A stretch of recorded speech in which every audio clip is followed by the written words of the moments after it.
Rev it up and welcome to Cars Yeah, show number 1947. Be prepared to be inspired. This is Cars Yeah, where you'll enjoy interviews with inspiring automotive enthusiasts. Mark Green is here to provide you with a fuel injection of automotive inspiration. So get in, sit down, buckle up, and get ready for a wild ride here on Cars Yeah.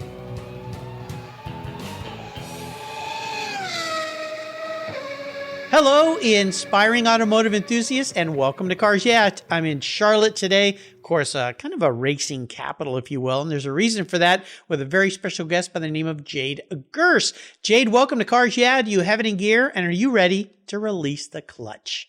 Let's do it. Throttle the floor. Yeah, exactly. We'll have some fun. Now, before I give you a proper introduction, we dive into this, another great book that you've penned. What's one little thing that most people don't know about you, Jade? That I'm a music fanatic. I've played drums for many years and played in a lot of bands. So, Cool. Most people know me in the motorsports or the automotive industry, but maybe don't know my sort of rock and roll background. This is kind of interesting because in the last month, I've had several guests that answer that question the same way. And it's kind of surprising, but it's kind of fun. And that's why I asked that question, because it brings out some very unique things. Nice to hear that you're a drummer. Do you have a favorite drummer out there that is someone that you really look up to? Yeah, it's not someone that gets mentioned a lot, but Al Jackson Jr. was the drummer for Stax Records, which is a lot of the great 60s and 70s R&B and soul that came out of Memphis. He just has a great feel, great timing. He's not fancy, but just absolute rock solid drummer. And so I tend to think of my style in that realm versus someone that's a little crazier on the drums. Bada boom, as they say. So very cool. Well, let's dive into this book. Jade Gurss is the owner of Fingerprint Inc., a sports publicity company. He is a best-selling author, having written a series of motorsports books titled Racer, Beast, In the Red, Driver Number 8.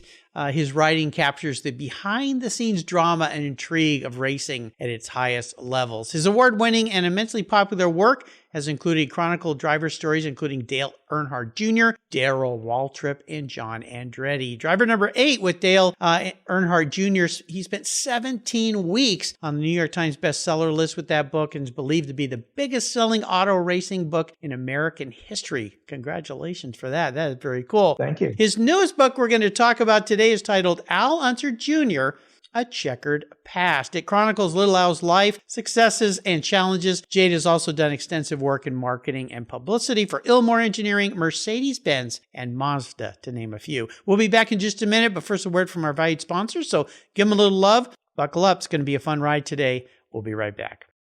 I love Covercraft's new 5-layer all-climate cover. It was developed and engineered for anything Mother Nature can throw our way. It's very soft, breathable, and easy to store and pampers your paint and interior surfaces, providing maximum UV, rain, dust, and snow protection. Add their gust guards for windy conditions for extra protection. Their 5-layer all-climate cover is custom-tailored with Covercraft's attention to detail, form and fit with a quality and attention that's been their standard since 1965. Covercraft protects cars, trucks, motorcycles, RVs, trailers, and watercraft too. Every one of my vehicles is protected by a Covercraft cover. And I have a deal for you. Use the code YEAH21 at covercraft.com and you'll get 10% off your Covercraft order plus free shipping. That's right, 10% off and free shipping. Just type in the word YEAH, Y-E-A-H, 21 at checkout, YEAH21 at covercraft.com. Covercraft, protecting the things that move you.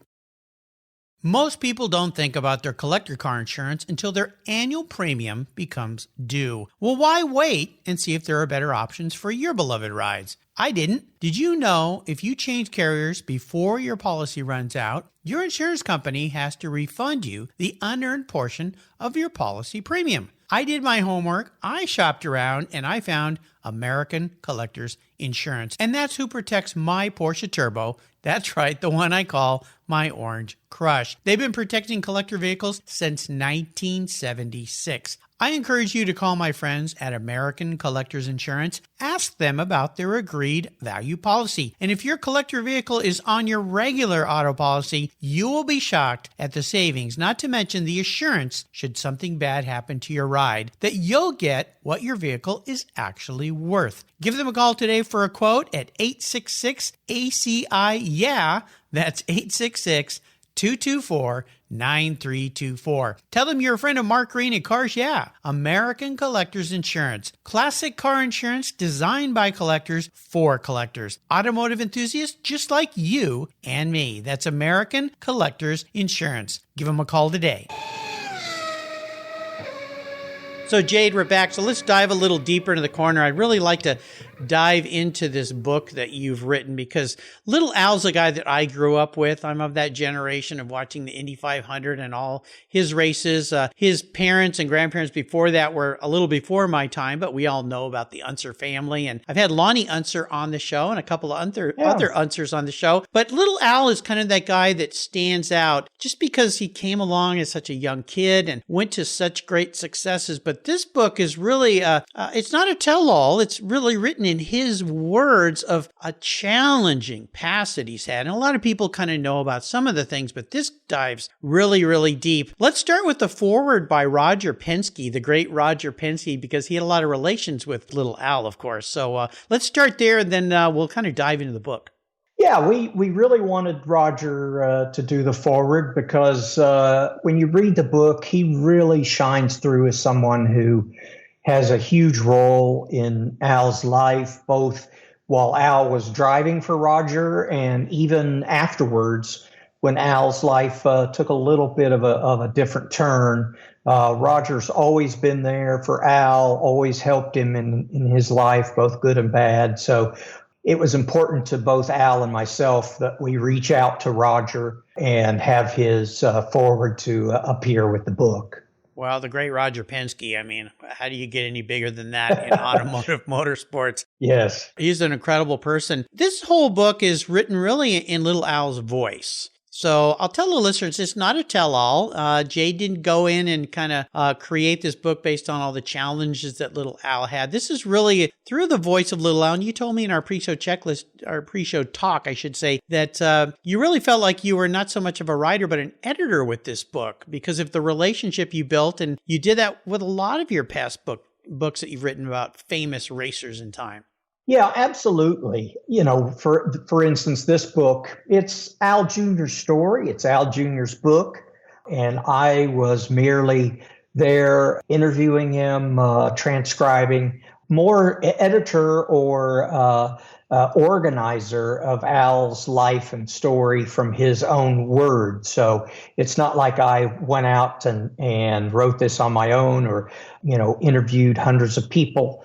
This literally is from probably 50 to 60 hours of interviews that I did directly with Al over the course of several months. My goal as a writer is that when you read it, I want you to feel like you're on your couch in the living room with Al sitting there telling you the stories of his life. So the greatest compliment someone could give me is when they say, I really can hear Al, his voice telling these stories. So that's the biggest compliment for an author. Well, I'll tell you the same because that's the sense that I had about this. So kind of walk us through, you start back very early in his career. He was so young, but he comes from this family that is so ominous in a way and a big shadow that he's got to fulfill. And then you take us through his early successes and later successes, but then we get into a very troubled time in Little Al's life and things just spiraled crazy. One of the things that stood out for me was there's a part in the book where he talked about after he won the first Indy 500 that he won and how he felt lost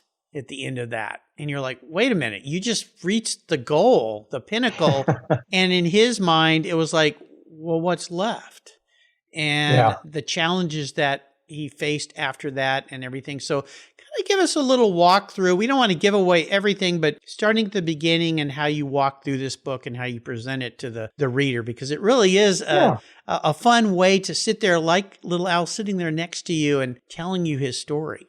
Yeah, it started actually from the first discussions about the book. Al had decided now was the time for him to to finally tell his story, and was very open with me from the start that he wanted to tell the truth. He wanted to tell not just the heroic events of his life, which people know about as race fans, but those that are certainly much less than heroic. The difficulty he had with drug and alcohol abuse and what they now called substance abuse disorder. And so it was definitely discussed from day one that this would be very open and honest, and we weren't going to sort of hide behind anything or try to make him, seem more heroic than need be. I think a lot of people look at these race drivers as heroes, or our sports stars as heroes. And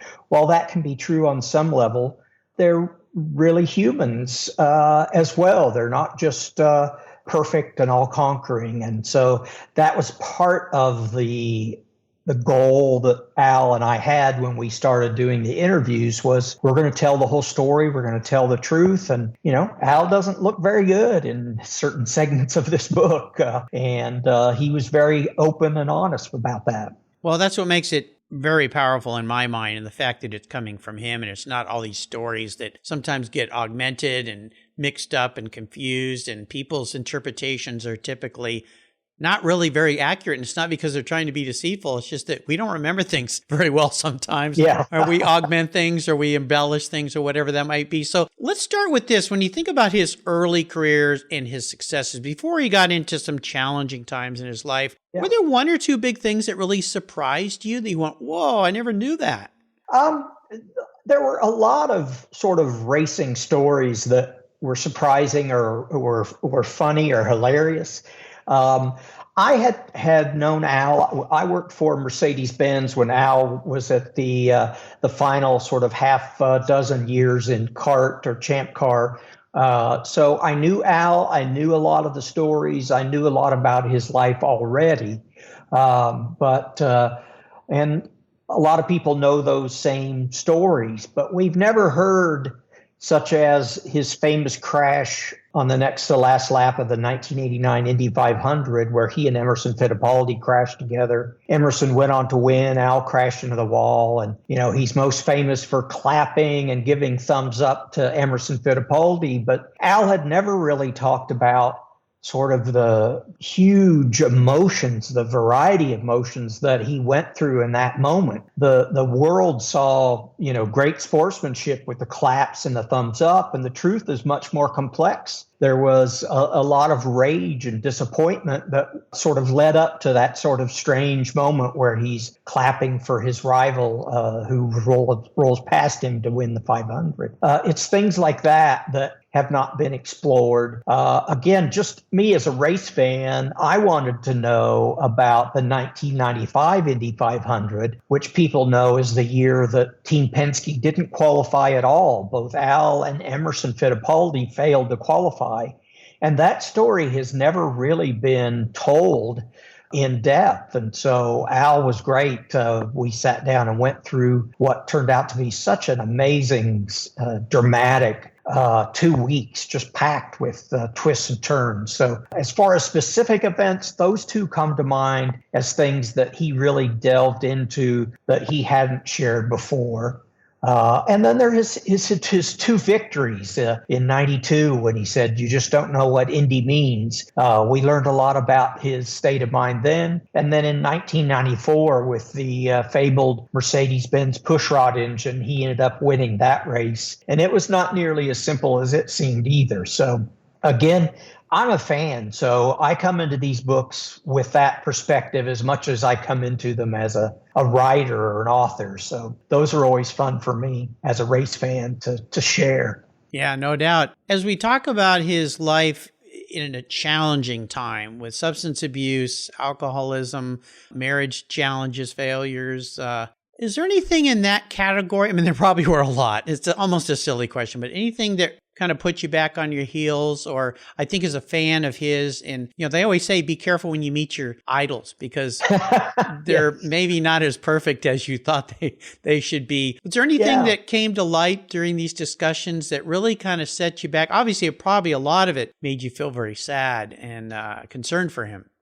Yeah, and he talks again very openly about it. The anecdote he used that struck me very early on is he talked about his dad and Bobby Unser, his uncle Bobby, had their names on their briefcases. They would walk through airports and they'd want people to to know who they were. They wanted to talk to people. They wanted to be recognized and idolized. And Al talks about, when he was in an airport, he had his hat down, he would not really want people to recognize him. And that started very early in his career. And as things got difficult, there were some tabloid arrests that I think a lot of people sort of knew about, but no one really knew what led up to those or what the real backstory was on a lot of those. Again, it's not always pretty. It's not always something that where he looks very good. But it was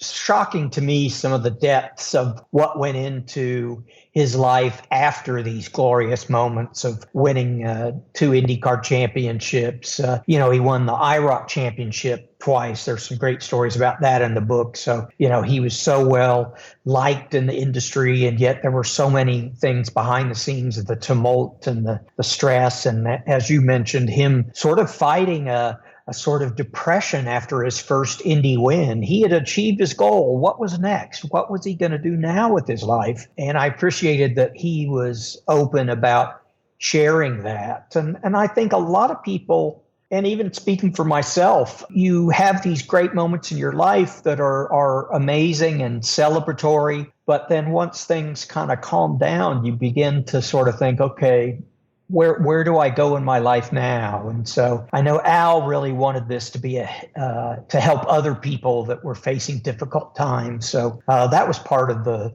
goal of writing it as well, is learn from his mistakes, don't do as I do. So that's part of it as well. We see this especially in the star celebrity world, people that we go, wow, you've got it made, and then things creep in, doubt, whatever, things in their lives, and all of a sudden they go towards drugs, alcohol, in many cases to self-medicate the depression or the anxiety or the stress. Pick something. I mean, there's so many things, and the sports racing world is not really very different than that. I've said this on my show to many I've interviewed hundreds of racers, and I say, one weekend you're a champion, the next weekend you're a chump. And that up and down is the same with actors, sports figures. You can be on the top of the world and you make one mistake, or you do something, or if you look in this world of social media, you say one thing or do one tweet that might upset a bunch of people and you're villainized and you're not at the top anymore, or you're shunned or whatever it might be. Was it anything in particular with little Al that started sending him down this challenging, dark path? So many things it could be. I mean, the shadow of his family and just the nature of the career that he had. Yeah, and he deals with the fact that his father was an all-time great, his uncle was, and he talks about not ever feeling pressured to be exactly like his dad or his uncle, but from a very, very young age, the use of things like marijuana to help with his anxiety, to help with whatever stresses he may have had, that started very early in his life. And he's very clear about saying that, getting hooked on drugs or getting to the point where you're an alcoholic, it's not like there's just a test you can go into, for, and they take some blood and they say you have cancer or you have this or that. This disease is somewhat different. And it's not an immediate slide to the depths. It's a very long journey. For him to go from the highest of the highs, certainly one of the most famous athletes in the world, to, the depths of which are incredible. That didn't just happen overnight. It's a very slow, gradual fall from grace. And the book kind of describes that it wasn't just an overnight thing. It happened very gradually and over the course of a lot of years. A sequence of different events that kept compiling and building and building, and Yes. took him to those very dark places in his life. Yeah. When you spoke with him, and I ask this typically of my guests about mentors or driving inspirations, but let's keep it on little Al here. Were there, obviously the mentors or inspirations his life with his family and racing, but you talk about working for someone like Roger Penske that has got to be a great mentor, a driver. Were there some people, maybe other racers, that were very influential that helped him to try to move past what he was doing or stop him? Maybe they weren't successful, because hard to be successful because there's a lot going on there, but were there some key people? Obviously, Roger Penske is key. There is an amazing chapter at the end of Al's time with Roger, where Roger began drug testing him and what Al went through with that. He talks about Rick Mears trying to help him. He talks about, obviously, his dad and his uncle were big influences, but Mario Andretti was a huge influence to him. And that's a thread that goes through the book. But as far as his contemporaries, there is really an interesting thread with he and Michael Andretti, how their careers were intertwined. And they were never close friends. It's not like they hung out a lot, but yet they had such respect for each other on and off the track that they began doing things like sharing contract information. They believed that if Al got a raise on a contract, boy, Michael's negotiating position would go up, and vice versa. And it really reached a point at the end of the book where Al really had hit a very deep bottom, and some things that Michael said to him or asked him really were the impetus to get Al started on what's now kind of a path of recovery. The last chapter of the book is called Redemption, which he admits is not, again, it's not something that's going to happen immediately. He's not just going to snap his fingers. It's going to be a very long process. And Michael Andretti had a very key role in helping him get on the right track. So for me, those were the names or the characters that from very early on in his career had a positive influence through to even current day in how he conducts his life now. Amazing. Let's take a short break and thank our sponsors again. When we come back, I want to talk about maybe a big challenge that you faced in writing this book. I assume every book project is fraught with a few challenges here or there. So keep that thought in mind, keep the seatbelts on, and we'll be right back. I've discovered Linkage. It's a new quarterly publication and website that covers the automotive market, driving, restoring, collecting, and discovering your passion for motor vehicles. Linkage is about experiences, opinions, and values. Linkage is an actual informed, reasoned opinion based on first-hand experiences. A talented Linkage team covers the automotive world, the people who share your passion and mine, smart, considered, rational, and experienced opinions, ones you can learn from and grow. That includes our passion that drives auctions and the collector car market. So come with me and join us on this journey. And be sure to use the code CARSYEAH when you subscribe, and they'll give you $10 off. Boom! Linkage, geared for the automotive life. Subscribe today at linkagemag.com. Did you know that Cars Yeah is in the top 1% of all podcasts based on listenership, according to Libsyn, the premier RSS feed for podcasts in the United States? That's right. And Cars Yeah is the only 5-day-a-week automotive-focused podcast for you to get your message into the ears of thousands of listeners daily from all over the world. Plus, DuPont Registry recommended Cars Yeah is one of their top 10 car podcasts for you to enjoy. Cars Yeah has experienced tremendous growth, plus your ads are evergreen, meaning they never go away. And more listeners find Cars Yeah every day for their daily dose of automotive inspiration. Do you want to expose your brand to a highly targeted list of automotive enthusiasts in a very unique and very personal way? Well, I can help you. Contact me, Mark Green, at mark@carsyeah.com or through the website at carsyeah.com today to learn more. So let's talk about this. A book like this, putting it together and giving little Al respect, but telling the truth has got to be a part of the challenge here. But what would you say was one of your biggest challenge in this project?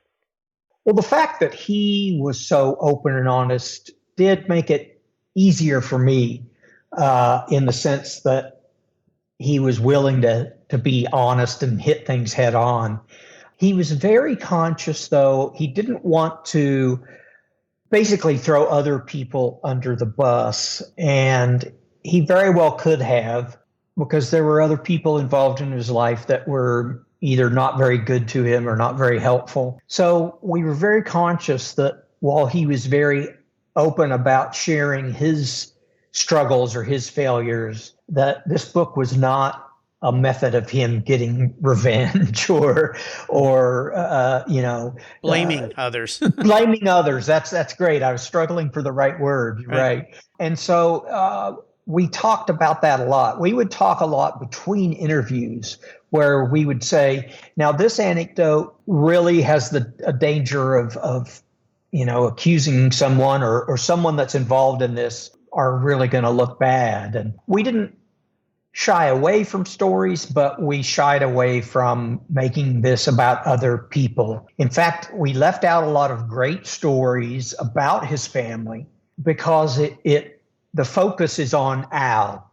We didn't want to write an Unser family book. This is an Al Unser Jr. story. So there was a lot of stories that, again, as a race fan, I loved and enjoyed, but sort of took us on a different path or strayed from the central narrative. So those were some of the challenges. Not all of my books have had a lot more material that could have gone in but didn't.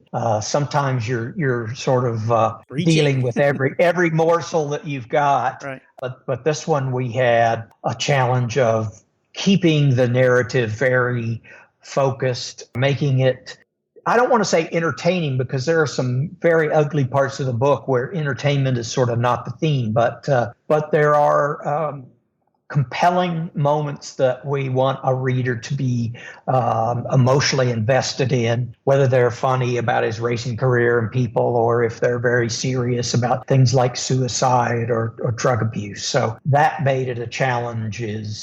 This isn't the Hollywood happy ending, although the ending is very hopeful where he's at in his life now. But that again, as an author, that's the challenge: is how do I present that in a way that is palatable, that is enjoyable, that is readable. You mentioned earlier about short paragraph or short chapters, and I've always tried to do that, bite-sized pieces. This is an internet attention span world right now. Yes, so unfortunately. I try to write with that in mind. I don't want these massive chapters that take forever to read. I want people to be able to pick it up, and we're going to take you through this story in a very concise and the most sort of focused manner possible. Having gotten to know little Al as you have, how is he today? Where's he at now in his life? Is he resolved, positive, good? It is on a good path. He's the first to admit that it's a long path back. It's not a perfect straight line where you snap your fingers and suddenly everything is rainbows and roses. But he's recently got married and has actually been spending somewhat of a honeymoon time with his new wife, which is why I've been doing some of these interviews because he's enjoying his new life. So I'm very encouraged by that.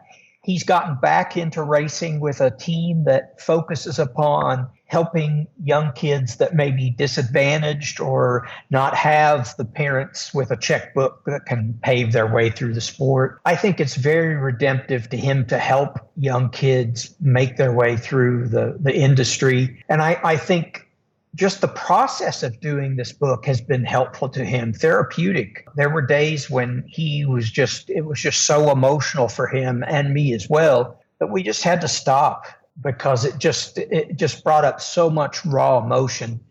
And I think that comes through in the book, I would hope. But I think that was a very positive thing for him to sort of share and compare and try to help people understand where he's at from where he came from.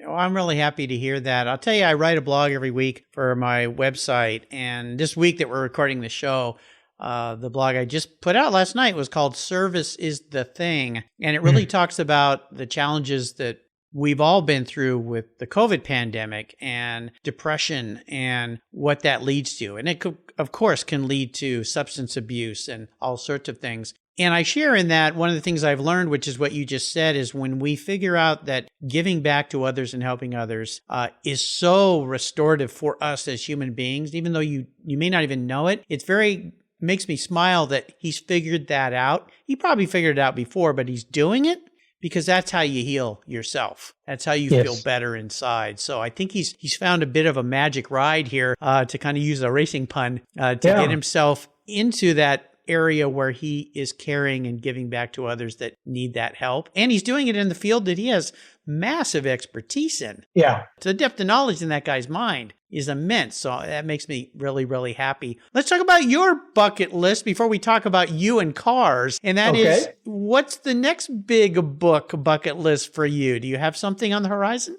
I don't have a book in the process right now. During the pandemic, I did a book with John Andretti before he passed away, which was very rewarding, very emotional. And soon after that, it just so happens that the Andretti family and Al Jr. share an attorney. And the attorney said to Al, we should reach out to Jade and see if he's interested. But that meant starting a new book immediately after I'd finished the previous one. So I'm in a stage where I kind of want to clear my mind, kind of get back to sort of, I don't know how else to describe it. I'm not burnt out, but doing two books back to back is one hell of an endeavor. Sure. Yeah. So I want to be cautious and pick and choose. I have interest in getting involved. I have an education background in broadcasting and television. Mm-hmm. I have some potential to do some work in the TV field, none of which is set in stone that I can really talk about, but to me, being able to do a variety of different things is very restorative. It's exciting to delve into a different area and a different challenge. That's a big thing for me. So that's probably next in my career. I love doing books, and I definitely want to continue doing them. But short term, that's not front of mind right now. Absolutely. Well, let's talk about cars here because I know you're an automotive fan and racing fan. Sure. I asked my guests about a real special car in their life. Now, it doesn't have to be about this one, but you sent me a picture of you in a Renard race car. And I went, okay, what's going on with this? Is that a car you got to do some laps in or? Yes and no. I don't want to make it sound more than it really was.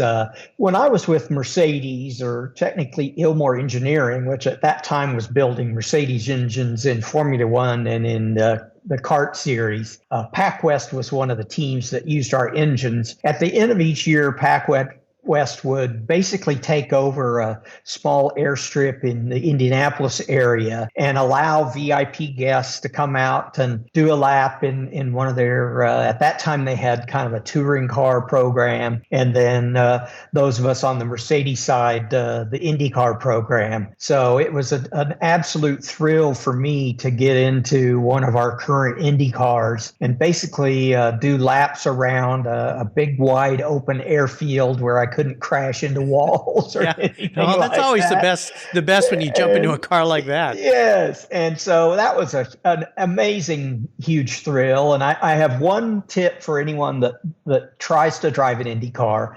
They had these fire suits that we would put on over our clothes, and I forgot to take my wallet out of my back pocket.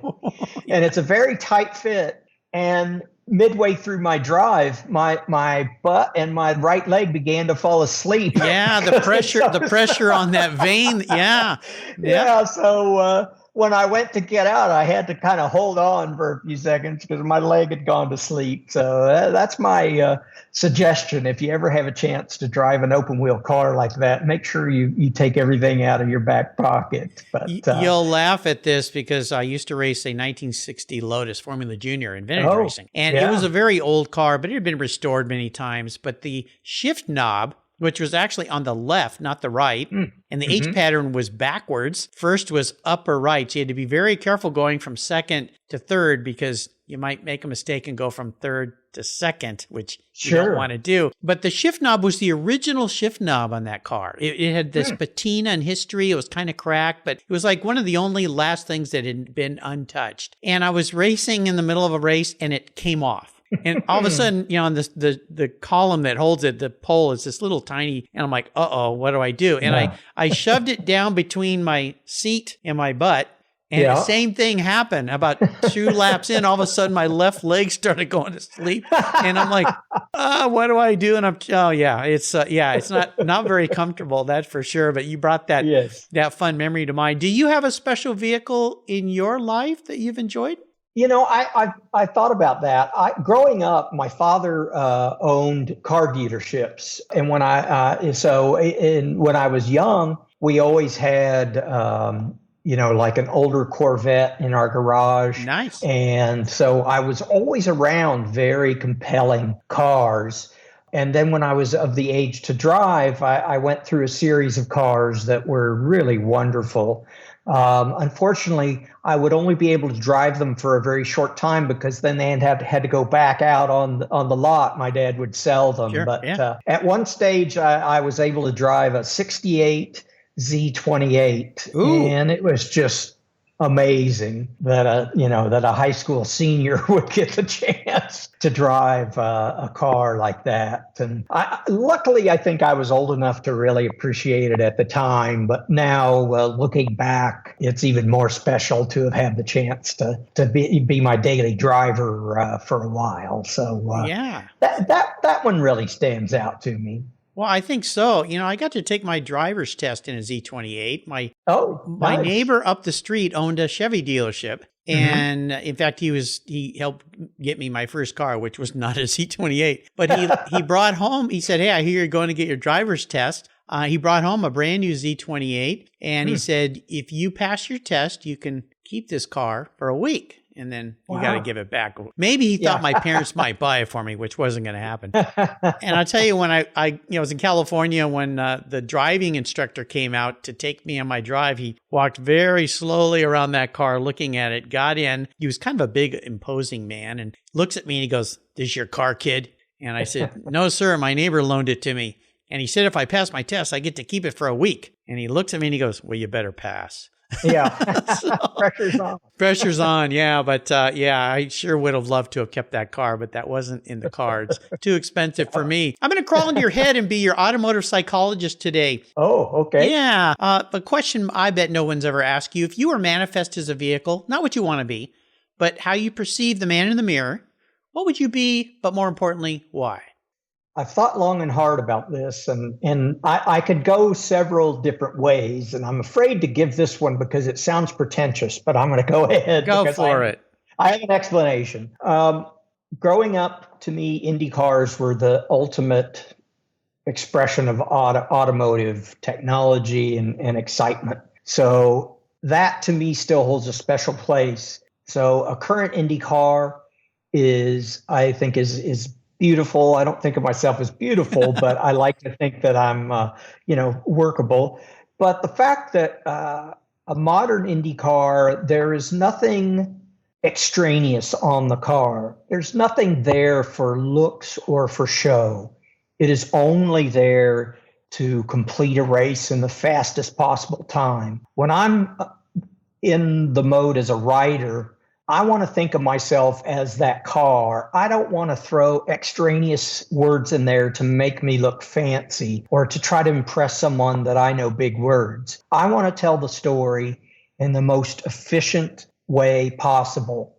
And so I relate that to a modern Indy car. And so that's how I approach each of my books. That's how I approach my personal and professional life. There's not a lot of frills in my life. It's purely about what is the essence of what we're about? What is the essence of what the story I'm telling is about? So I'm going to be pretentious and say modern Indy car. Well, you've redeemed yourself with the reason why, and that's why I always want to go into that. So I think you're okay. You're covered there, but I like your answer. I'd expect from a wordsmith like you to have a very eloquent way of explaining that answer. You did a very nice job. A reminder to listeners today, this book is titled Al Unser Jr., A Checkered Past. It's a marvelous book. You should get your hands on it. And of course, our friends at Octane Press are the publishers of the book. And I want to do a shout out to Joe Snyder, who connected me with Jade.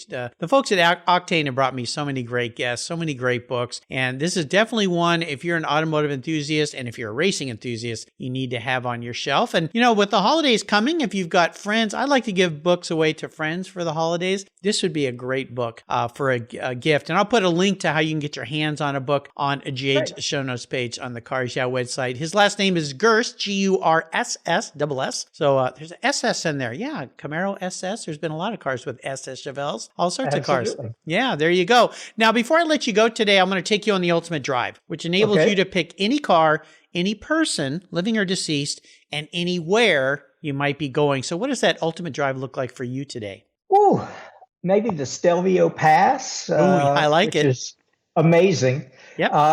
And I prefer to be in the passenger seat with Dan Gurney driving. Nice. Dan is a hero to me, A, because he was a great driver, but B, because he was a wonderful human being, very gracious, very wonderful guy, and was also innovative as a car owner, as an engineer. There were so many things that he helped develop, he and his team at All American Racers. So my level of admiration for Dan Gurney is immense. I wrote a book called Beast, which was about the top secret Mercedes-Benz engine program with Roger Penske. And Dan actually read it and sent me a note how much he loved it and that he had bought copies for friends of his. And it just, that to this day stays with me. It was just the ultimate for me as a writer to have Dan Gurney reach out and say that he liked my work. So I want to be in the passenger seat with Dan driving that incredibly winding and ribbon-like road up and down the Stelvio Pass. Does it matter what car Dan's driving? Well, a race car is kind of hard to hear. Yeah. But maybe that Ford GT that he drove at Le Mans, maybe I can fit in the passenger seat, and maybe we have good radios where we can talk back and forth. So I'll go with that maybe as the vehicle. That sounds pretty marvelous. I had Dan scheduled many times to be a guest on the show, and we had to keep canceling because it was towards the end of his life and he just wasn't doing well. But his lovely assistant kept saying, Mark, he's trying to get some projects done. He knows that, his life may not be for much longer because he's not doing well. And I just wish I could have got him on the show. But there's a testament to who he was. I mean, up until the end, the guy was working, thinking, just always trying to come up with something. I had the luxury of talking to him several times. I met him when he wrote one of his last books and got to get him to sign that and get to talk to him a little bit at an event. Yeah, just a wonderful man. So it's really sad that I missed him. Before I let you go, could you share a success quote, a mantra, some kind of words of inspiration for us today? Oh, boy. Well, to quote my late father, vanity is expensive. And he always said that. And I think that is how I've approached my life. It's important to understand what's most important in your life, whether that's family or loved ones or things of that nature, and not get too caught up in vanity or extraneous things. So I'd probably stick with something that my dad told me, and that'll be my quote. Vanity is expensive. A wise man, your father, definitely. Yes. I like that saying. That's cool. How can people learn more about you at Fingerprint Inc? I tell you, I'm all over social media these days. I'm probably most active on Twitter. So at Jade Gurss on Twitter.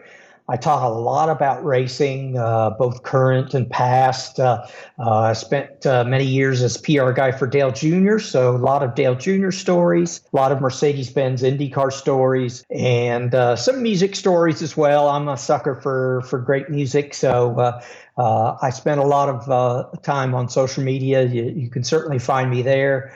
I'm on Instagram. I've kind of done away with my Facebook, but right now those two are the best place to find me daily, and I'm always open to direct messages or questions on there. Happy to speak with anyone. I love helping young people getting involved in the sport. So hit me up there, send me a question. I'm happy to help. Sounds good. I'll put links on Jade's show notes page to these sites so you can follow him and enjoy his continued writings. And again, I really encourage you to get your hands on his book. Well, all of his books, actually, they're all fantastic. They all sit on my shelf, so they should be sitting on yours too. Al Unser Jr., A Checkered Past. It's a wonderful walk through little Al's life of triumph and tragedy and conquest and redemption, and we're so happy to hear that he's on a good path and doing well. That's great. Jade, thanks for being so generous today with your time and expertise and for sharing this new book with us. Can't wait for the next one down the road. No doubt there will be one, or maybe we'll be seeing you on TV or somewhere. We never know. Until you and I talk again, I'll see you down the road. Thank you, Mark. You're welcome. Here at Cars Yeah, it's all about inspiration. And our charity of choice is TechForce Foundation, where it's all about making a positive difference in young people's lives. TechForce helps young adults discover their talents and passions for all things automotive, with a mission of helping students develop a career as a professional technician. TechForce awards nearly $2 million in scholarships every year for students to pursue technical education, and they support hands-on activities, events, and mentorships across the country, working to change the outdated perceptions of these careers. Auto techs are in high demand, but the supply of qualified technicians is critically short. They need your help to fuel their mission. Learn more and join me in supporting them at techforce.org. Thank you so much for joining us on today's ride here at Cars Yeah. Drive on over to carsyeah.com to find show notes and inspiring automotive fun. Download your free copy of Filler Up, a fun book filled with gorgeous photographs of fuel filler fun, including quotes from more inspiring automotive enthusiasts. Download your copy today, and we'll see you next time on Cars Yeah.